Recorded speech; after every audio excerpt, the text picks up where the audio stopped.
ఎందుకంత హడావుడిగా వస్తున్నారు? తిరువురు నాయుడిని వీర ఉతుకుడు ఉతికాడంట, దెబ్బలు తగిలాయంట.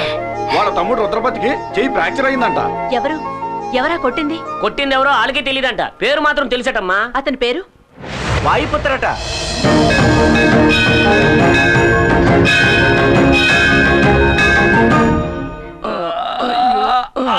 మెల్లగానే నీకేవేవో తీసుకొచ్చి ఇద్దాం అనుకున్నానండి, కానీ ఏం తింటే ఏమవుతుందని తీసుకొచ్చానండి. ఎలా ఉన్నారండి? చూస్తే తెలియడంలే, ఒంట్లో ఉన్న పాటలన్నీ విడిచేసి వేలాడి తీశాడే. కొట్టింది తెలుస్తాను కానీ కొట్టింది ఎవరో తెలియడం లేదే. సార్ నాకు చాలా భయంగా ఉంది సార్. నేను ఈ ఊరు వదిలి వెళ్ళిపోతాను సార్. నాకు ఈ ప్రాజెక్ట్ వద్దు, ఇలాంటి ఆటలు నాకు పడవు. హలో హలో హలో, ఇవన్నీ నీకు ఆటలుగా ఉన్నాయా? అవును, సడన్ గా ఊరు వదిలి వెళ్ళిపోతానంటున్నా.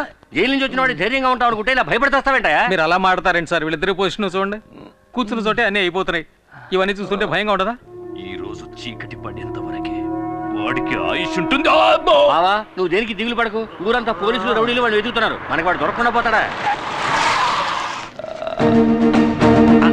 వచ్చాడండి ఎస్పీ పరశురామ్.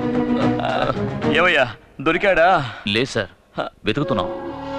మిమ్మల్ని పుట్టినవాడు ఎలా ఉంటాడో ఆనవాళ్ళు చెప్పగలరా? 60 ఏళ్ళుంటాయి.